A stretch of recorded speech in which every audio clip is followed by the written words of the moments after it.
MQM London کے جو ہے کچھ دہشت گرد جو ہے اس اورنگی ٹاؤن کے مکان میں محفوظ ہے، جن کے پاس بہت بڑی مقدار میں جو ہے اسلحہ اور گولہ بارود ہے، اور اس اسلحہ گولہ بارود کا استعمال جو ہے وہ ساؤتھ ڈسٹرکٹ میں کریں گے، اس لیے جو ہے وہ انہوں نے وہاں پر یہ آپریشن کرنے کی ان کو ضرورت یا نوبت پیش آئی۔ اس قسم کی جو ہے وہ ان کا اسٹیٹمنٹ ہے، اور ایک طریقے سے جو ہے اس کو وہ سیاسی رنگ اب اس وقت دے رہے ہیں ڈاکہ زنی کے سیدھے سادے واقعے کو۔ حالانکہ اس سلسلے میں جب مدعی مقدمہ سے جو ہے تفتیش انکوائری افسر نے پوچھا کہ بھی آپ کا تعلق کسی سیاسی جماعت سے ہے، خاص طور سے MQM سے، تو انہوں نے صاف طور پر انکار کر دیا۔ ان کا بھی بیان آپ دیکھ سکتے ہیں، وہ صرف اور صرف بزنس مین ہیں، ان کا کسی سیاسی جماعت سے کوئی لینا دینا نہیں۔ اگر یہ مان بھی لیا جائے کہ بھئی ٹھیک ہے، اگر وہ تھے تو ان کے گھر سے کیا آپ نے ریکور کیا؟ اگر جس مقصد سے آپ گئے تھے وہ مقصد تو پورا نہ ہوا، تو اس مقصد کے پورا نہ ہونے کے بعد آپ کو ڈاکہ زنی کی ضرورت کیوں پیش آئی؟ یعنی 2 کروڑ روپے اور دوسری جیولری جو ہے وہ آپ وہاں سے لوٹ کر آ گئے، بعد میں آپ کو اسی میں سے جو ہے 1.25 کروڑ واپس کرنے پڑے۔ سوال ہے کہ جب 2 کروڑ آپ لوٹ کے آئے تو باقی رقم کہاں پر گئی؟ رقم کی ریکوری اور رقم کی واپسی جو ہے ظاہر ہے کہ یہ اب مال مقدماتی بن چکی ہے، جو کہ ڈاکہ زنی کے واردات کا بہت بڑا ثبوت ہے۔ جو ملزمان پولیس والے اس میں ملوث ہیں وہ اس کے اب ایک طریقے سے ملزم بن چکے ہیں۔ اب جب خود انڈر ٹریننگ DSP سے جب پوچھا گیا تو ان کا جو بیان ہے وہ بھی ناظرین اس وقت آپ اسکرین پر دیکھ سکتے ہیں کہ وہ اس میں کیا کہہ رہے ہیں۔ اب جو پولیس والے اس میں شامل ہیں، اس میں جو ہے خود ان کی اپنی ٹیم کے جو ہے کانسٹیبل خرم علی ہے، نمبر 421611 ہے، اس طریقے سے کانسٹیبل محمد فیضان ہے، 42043 نمبر ہے، اس کے علاوہ جو ہے شاہین فورس کے جو ہے 3 کانسٹیبل ہیں، حمزہ سعید ہے، اس طریقے سے اعجاز احمد ہے اور علی حیات ہے۔ یہ 5 پولیس اہلکاروں کے ساتھ جو ہے یہ گئے تھے وہاں پر، اور یہ لوٹ مار کر کے وہاں سے واپس آئے۔ یہ کہنا ہے خود پولیسی کے قابل اعتماد رہے گا، لیکن جو انکوائری رپورٹ کا جو اینڈ ہے، جو اس کا انہوں نے سم اپ کیا ہے، اس میں جو انہوں نے ریکمنڈیشن ان کی ہے، اس میں یہ ہے کہ ان کے خلاف ان کا یہ جو فعل ہے یہ ڈاکہ زنی کے زمرے میں آتا ہے، اور UT جو ہے عمیر طارق بجاری ان کے خلاف اور ان کی پوری پولیس پارٹی کے خلاف جو ہے ڈاکہ زنی کا مقدمہ درج کر کے ان کی گرفتاری عمل میں لائی ہے، اور خود اس تمام تر جو واردات ہے اس کے بالواسطہ یا براہ راست ملوث ہونے کے شواہد جو خود SSP ساؤتھ عمران قریشی کی بھی آ گئے، لہذا ان کے خلاف جو ہے وہ محکمہ جاتی کارروائی کی جائے، اس قسم کی ریکمنڈیشن جو ہے وہ انکوائری افسر کی جانب سے IG سندھ کو بھجوائی گئی۔ یہ سب آپ لوگ ناظرین اسکرین پر اس وقت دیکھ رہے ہیں۔ تو یہ میں کہہ رہا ہوں کہ یہ اپنی نوعیت کا ایک بہت افسوسناک اور بہت بڑا واقعہ ہے۔ اب اسی عمیر طارق بجاری سے متعلق بہت ساری جو ہے وہ رپورٹیں اس وقت ایگزسٹ کر رہی ہیں خود ساؤتھ ڈسٹرکٹ ساؤتھ کے آفس میں۔ وہاں پر کم از کم کہتے ہیں کہ 15 کے قریب جو ہے وہ پٹیشن لوگوں نے کر رکھی ہے اسی طرح کی ڈاکہ زنی کی وارداتوں سے متعلق۔ پہلے وہ تھانے گئے تھے مقدمات کے اندراج میں، لیکن چونکہ وہ خود وہاں کے ایک کرتا درتا SSP کے اختیارات استعمال کر، تو لہٰذا ان تھانوں کے SHO میں اتنی ضرورت نہیں تھی کہ وہ اپنے ہی باس کے خلاف کوئی مقدمہ کر سکے، جس کے بعد ان فریادیوں نے جو ہے وہ کورٹ کا رخ کیا۔ جب کورٹ کی جانب سے جو ہے اس معاملے کے مقدمات کے اندراج کے احکامات وہاں سے جاری ہوئے، تو اس کو بھی انہوں نے روکنے کی کوشش کی، اور ان مدعیوں کو بلا کر ڈرایا دھمکایا گیا کہ اگر انہوں نے وہ اپنی فریاد جو ہے کورٹوں سے واپس نہیں لی، پٹیشن سے وڈرا نہ ہوئے، تو ان کے خلاف جو ہے جھوٹے مقدمات درج کرا کے انہیں گرفتار کیا جائے گا۔ اس طریقے سے پولیس میں انہوں نے ایک اپنی الگ ریاست قائم کی ہوئی تھی اپنے ڈاکہ زنی اور لوٹ مار کی وارداتوں کو پروٹیکشن دینے کے لیے۔ یہ کہنا ہے خود پولیسی کے قابل اعتماد ذرائع کا۔ ناظرین، یہ عمیر طارق بجاری کوئی معمولی DSP نہیں ہے، یہ بہت پاورفل ہے۔ اگر اسے کہا جائے اپنی ذات میں ایک ایکٹنگ یا وزیر اعلیٰ تو غلط نہیں ہوگا، کیونکہ یہ سابقہ جو وزیر اعلیٰ تھے مراد علی شاہ کے پرسنل سیکرٹری، میں پہلے بھی کہہ چکا ہوں، سلیم بجاری کے بھتیجے بتائے جاتے ہیں، اور اس کی یہ جو لچن ہے، یہ جو اس کی حرکتیں ہیں، یہ پولیس میں آنے کے بعد نہیں بلکہ پولیس میں آنے سے پہلے بھی ان کا طریقہ واردات، طریقہ کار یہی تھا، یہ ان کا محبوب مشغلہ ہے۔ اس سے پہلے جام شورو کی جو لائن تھی، کہتے ہیں یہ خود چلایا کرتے تھے، اور جو اس وقت اس کے ساتھ اس قسم کی وارداتوں میں ملوث تھے انہیں ہی جو ہے اپنے ساتھ لے کر آئے سادے لباس میں، اور وہی اس وقت جو ہے یہ تمام تر وارداتیں ان کے ساتھ مل کر اور انہیں جو ہے وہ نوٹ کما کے دے رہے ہیں. یہ کہنا ہے خود پولیس ہی کے قابل اعتماد. ذرا ابھی اسکرین پر جو آپ لوگ تصویریں اس وقت دیکھ رہے ہیں، یعنی کتنے آئی جی اس وقت ہیں. اے ڈی خواجہ آپ کو نظر آ رہا ہے، یہ دوسرے آئی جی نظر آ رہے ہیں. اس طریقے سے آپ دیکھیں غلام نبی میمن صاحب بھی انہیں کون سا انعام دے رہے ہیں، کون سے کارنامے پر. کوئی اسی طرح کا کارنامہ اس پر بھی سر انجام دیا ہوگا جس پر غلام نبی میمن کو بھی دیکھو انہیں شیلڈ دینا پڑ رہی ہے. اس طریقے سے ای زون کے ڈی آئی جی انہیں کس خوشی میں کیا دے رہے ہیں. یعنی کہ آپ دیکھ سکتے ہیں کہ ان کی پش پر کیسے کیسے نامی گرامی پولیس کے بڑے افسران جو ہے وہ ہمیں کھڑے نظر آ رہے ہیں. جب اتنے بڑے بڑے افسروں کی آشیرواد اگر ایک نومولود ڈی ایس پی کو حاصل ہو جائے تو اس کے بعد ایسے ڈی ایس پی کا دماغ خراب ہونا جو ہے وہ اس کا ایک فطری امر ہے، بنتا ہے اس کا دماغ خراب ہونا. یہی وجہ ہے کہ وہ کسی کے اس وقت کنٹرول میں نہیں آ رہا تھا. میں نے ایک نہیں دو نہیں بلکہ لاتعداد پروگرام اس پر کیے تھے، سب کی آنکھیں کھولنے کی کوشش کی تھی. بدقسمتی سے ماں سوائے سندھ پولیس کے آئی جی رفعت مختار راجہ کے کسی نے بھی جو ہے میری خبروں پر، میرے انکشافات پر توجہ نہیں دی. انہوں نے توجہ دی اور توجہ دینے کا نتیجہ یہ نکلا کہ ان کے جرائم جو ہے ان کے سامنے آ گئے. کیونکہ جب میں پروگرام کر رہا تھا تو اس پروگراموں کے نتیجے میں خود عمیر طارق بجاری جو ہے سندھ پولیس کے آئی جی کے مائکروسکوپ کے نیچے آ چکے تھے، اور انہوں نے اس سلسلے میں خود ساؤتھ زون کے ڈی آئی جی اسد رضا سے بھی جو ہے معلومات حاصل کی، اور اسد رضا نے انہیں تمام تر معلومات فراہم کی کہ یہ کس قسم طرح کی وارداتیں اس وقت کر رہے ہیں. لیکن وہ اپنی مجبوری یہ بھی بیان کرتے رہے کہ ان کا تعلق جو ہے وہ سندھ کے سیاسی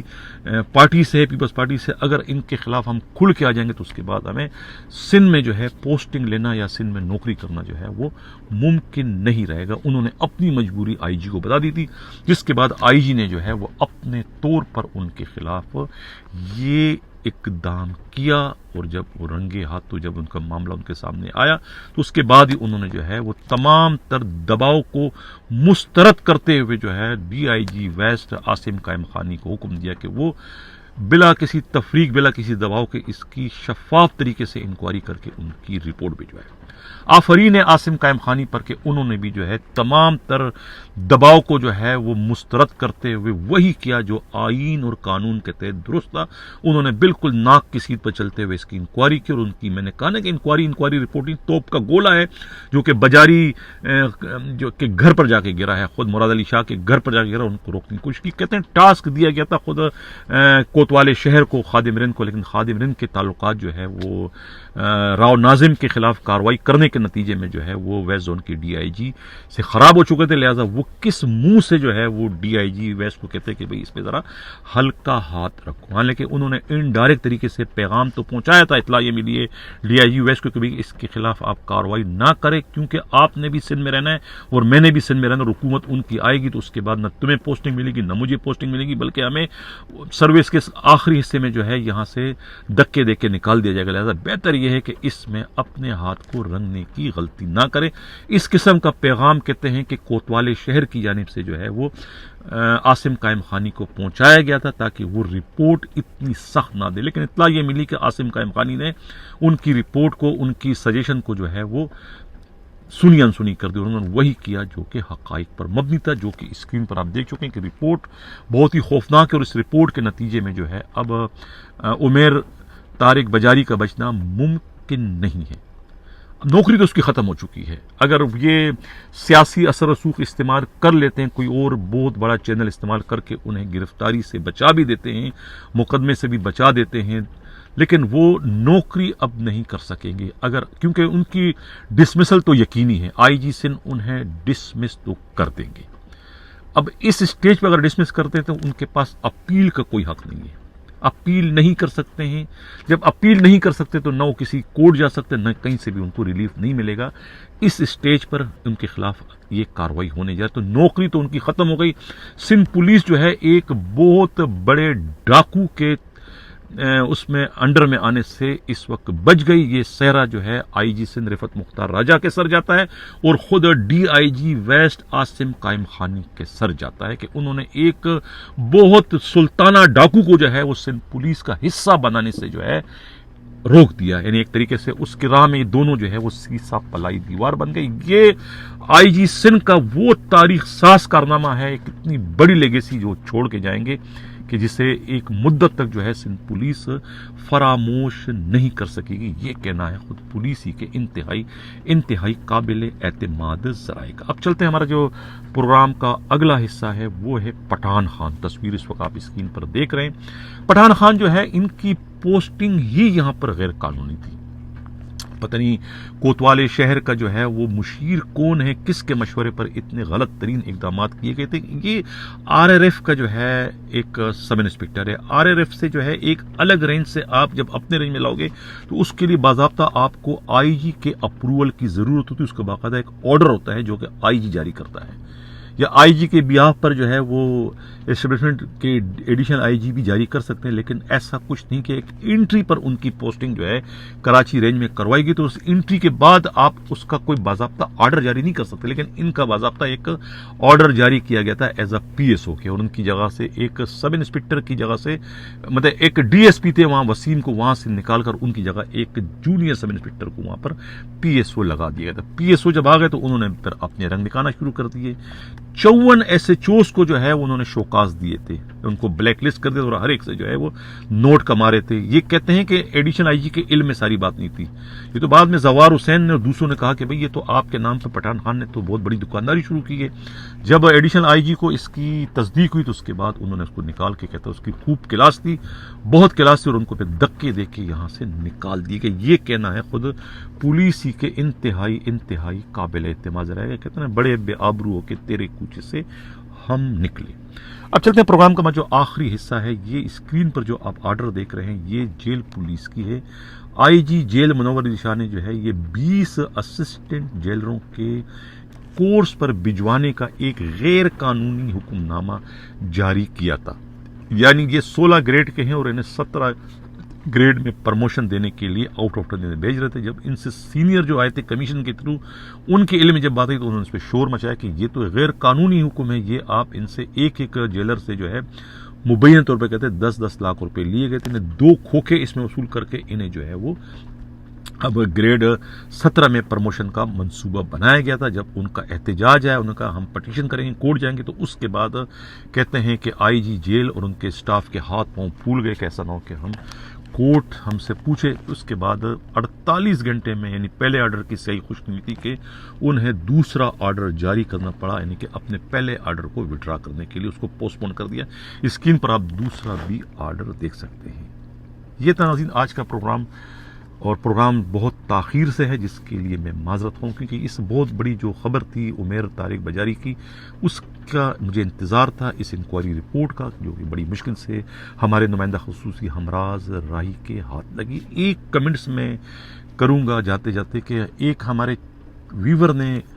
ایک کمنٹس بھی کیا ہے، ایک کمنٹس کی شکل میں مجھ پر جو ہے انہوں نے ایک طریقے سے میری وہ بھی کر دیے، یعنی کہ مجھے آئینہ دکھانے کی کوشش کی ہے، یا دوسرے معنوں میں میری چترول انہوں نے کی ہے کہ بھئی آپ نے سی ٹی ڈی سے متعلق ایک خبر پچھلے دنوں جاری کی تھی، سی ٹی ڈی کے کرپشن سے متعلق، پھر آپ نے اس وقت تو اچھا کیا تھا لیکن پھر آپ نے اس پر خاموشی اختیار کر لی۔ تو ایسا تو نہیں کہ آپ کے مٹھی گرم کر دی، آپ نے پیسے لے لیے، نہیں ایسی بات نہیں، میں بہت دور بیٹھا ہوں، اگر میں قریب ہوتا تو بھی شاید میں پیسے نہیں لیتا، میں نے کبھی پیسے نہیں لی جب سے میرا یہ پروگرام 3-3.5 سال ہو گئے۔ کوئی ایک بندہ ثابت کرے کہ ایک ڈیلے کی کرپشن میں نے کی ہو یا میرے نمائندہ خصوصی نے کی ہو، تو جو چور کی سزا ہو میری سزا۔ میں کبھی 1 روپیہ کسی چیز کی فرمائش نہیں کی۔ خبر میں دیر سویر ہو جاتی ہے، خبر موقع کی مناسبت سے ہم دیتے ہیں، اس خبر میں کچھ چیزوں کی کمی ہے، جس دن وہ مکمل ہو جائے گی، میرا نمائندہ لگا ہوا ہے، تو پھر میں سی ٹی ڈی کے کارنامے، سی ٹی ڈی کوئی میرے رشتہ دار تو نہیں ہے، میں ہر ایک کو جو ہے انہی نگاہوں سے دیکھتا ہوں، کوئی تفریق نہیں ہے۔ ان کی خبریں آ رہی کس طریقے سے کال ہاؤس والوں کو، کال سینٹر والوں کو جو ہے وہ اس وقت لوٹ مار کر رہے ہیں، کروڑوں کا گیم چل رہا ہے ان میں، اور ایف آئی اے میں جو اس وقت ایک ٹسل چل رہی ہے، ایف آئی اے والے کہتے ہیں کہ ہم نہیں کریں، ہمارے نام پر جو ہے سی ٹی ڈی والے ان سے بتا لے رہے ہیں اور ان کے خلاف جو ہے دہشت گردی کے الزام مقدمہ درج کرنے کی دھمکی دے کے ان سے کروڑوں کا بدلہ۔ اس کے بھی کچھ اور تفصیل آئے گی تو پھر اس پر میں ایک تفصیل سے پروگرام کروں گا۔ اسی کے ساتھ ناظرین اجازت چاہتا ہوں، اللہ حافظ۔